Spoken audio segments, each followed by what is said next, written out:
ఓం శ్రీమాత్రే నమః. మనలో చాలామంది ఆర్థికంగా బాధలు పడుతూనే ఉంటాం.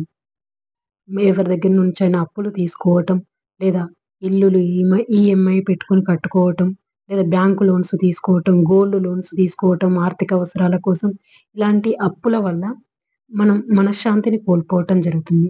అంతేకాకుండా ఒకవైపు అప్పులు పెరిగిపోతూ ఉంటాయి. ఆ అప్పుల్లోనే మనం కూరుకుపోతూ ఉంటాం. అలాంటప్పుడు ఆ అప్పు వల్ల మన పేరు పోవడంతో పాటు వాళ్ళతో గొడవలు, మాటలు లేకపోవటం, చుట్టాలు గాని లేదా దగ్గర వారికి దూరం అవ్వటం ఇలా నిత్య జీవితంలో మనకు ఎదురవుతూనే ఉంటాయి. ఇందులో కొన్ని ప్రత్యక్షంగా అనుభవించినవి, కొన్ని చూసినవి ఇలా ఉంటూనే ఉంటాయి. దానివల్ల ఏంటి అంటే మనశ్శాంతి లేకుండా అవుతుంది. అసలే అప్పులు లేని జీవితం గడపాలంటే ఈ సమయంలో ఈ అమ్మవారి మంత్రాన్ని చదివి ఈ రెమెడీని చేస్తే అప్పులకు దూరం అవుతారు. అంటే అప్పులే లేని జీవితాన్ని గడపడం జరుగుతుంది. కొంచెం మనశ్శాంతి కూడా ఉంటుంది.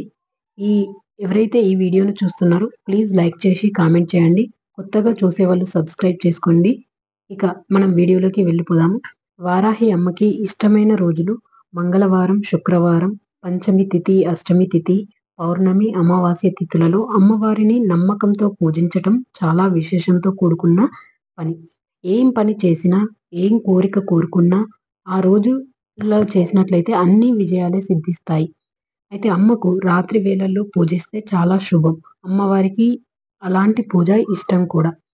అలాంటి అమ్మవారికి ఇష్టమైనటువంటి అష్టమి తిథి శనివారం రోజు రాత్రి వస్తుంది.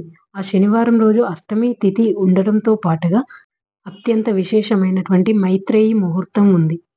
ఆ మైత్రేయి ముహూర్తం రోజున ఎవరికైనా అప్పు ఇచ్చేది ఉంటే అందులోకెళ్ళి కొంచెం మొత్తమైనా తీర్చితే మనకి అప్పు 42 రోజుల్లో కనీసం సగమైనా తీరుతుంది అని పండితులు చెప్తున్నారు. ఆ మైత్రేయి ముహూర్తం ఏ టైంలో ఉంది అంటే శనివారం రాత్రి 11:08 నుంచి 28 తెల్లవారితే ఆదివారం అనంగా 12:54 సమయం వరకి ఉంది. ఈ మైత్రేయి ముహూర్తం రోజు మనం ఎవ్వరికి ఇచ్చేది ఉన్నా కొంచెం తీర్చినా కానీ అప్పులే లేని జీవితాన్ని మనం గడపొచ్చు. అయితే ఆ టైంలో మరి మేము ఎలా ఇస్తాము? అది రాత్రి కదా అనుకునేటువంటి వాళ్ళు ఏం చేయాలి అంటే ఎవరికైనా దాదాపుగా ఈ రోజుల్లో ఫోన్‌పేలు, గూగుల్ పేలు ఉంటాయి.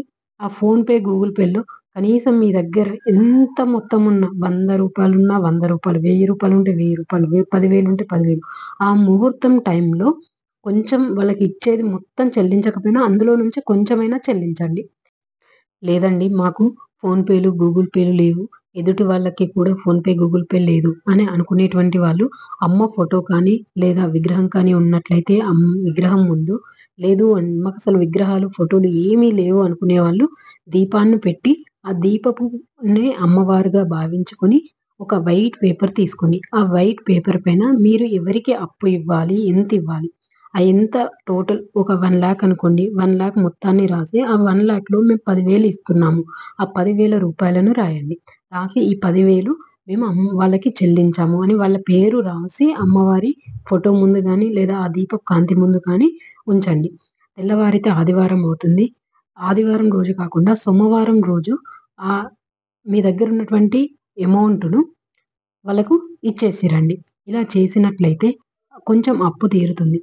ఇది చేసే టైంలో మీరు చదవాల్సినటువంటి మంత్రం ఏంటి అంటే, ఓం శ్రీం మైత్రే వరుణాయై రుణనాశిన్యై హూం ఫట్ స్వాహ. మరొకసారి ఆ మంత్రం స్క్రీన్‌పై ఉంటుంది. నేను మళ్ళీ చదివి వినిపిస్తాను చూడండి. ఓం శ్రీం మైత్రే వరుణాయై రుణనాశిన్యై హూం ఫట్ స్వాహ అనే ఈ మంత్రాన్ని 108 సార్లు మనసులో జపించుకోండి. మనసులో చదువుకొని నమ్మకంతో అమ్మవారు నాకు అప్పును తీర్చే శక్తిని ఇస్తుంది, దారిని చూపెడుతుంది, నేను అప్పు తీర్చేశాను, తీరుస్తాను అని పాజిటివ్ వైబ్స్‌తో ఈ మంత్రాన్ని చదివి నేను చెప్పిన విధంగా ఎవరికైతే అప్పు ఇవ్వాలో ఆ మొత్తాన్ని తీసి అమ్మవారి పాదాల ముందు ఉంచండి. ఇలా చేసినట్లయితే తప్పకుండా అది లక్షలలో ఉండని, కోట్లలో ఉండని, కొండంత అప్పు ఉండని అది తరుగుతూ వస్తుంది. తగ్గిపోతుంది. మీకు 42 రోజుల్లో మీరు మార్పును చూస్తారు. సంవత్సరం లోపల మీ అప్పంతా తీరిపోయి మీరే అప్పులిచ్చే స్థాయికి ఎదుగుతారు. ఇది అమ్మవారి పైన నమ్మకంతో చేయండి. జై వారాహి మాత. ఈ వీడియో మీకు నచ్చింది అని అనుకుంటున్నాను ఫ్రెండ్స్. ఎవరైతే ఈ రెమెడీ చేసి దీన్ని ఫాలో అవుతారో వాళ్ళకి ఖచ్చితంగా తీరుతుంది కూడా. జై వారాహిమాత అని కామెంట్ చేయండి. అంతా శుభం జరుగుతుంది. విజయం సిద్ధిస్తుంది. అప్పులన్నీ తొలగిపోతాయి. వీడియో చూసిన తర్వాత ప్లీజ్ ఒక లైక్‌ని చేయడం మాత్రం మర్చిపోకండి. ప్లీజ్ లైక్ చేసి కామెంట్ చేయండి.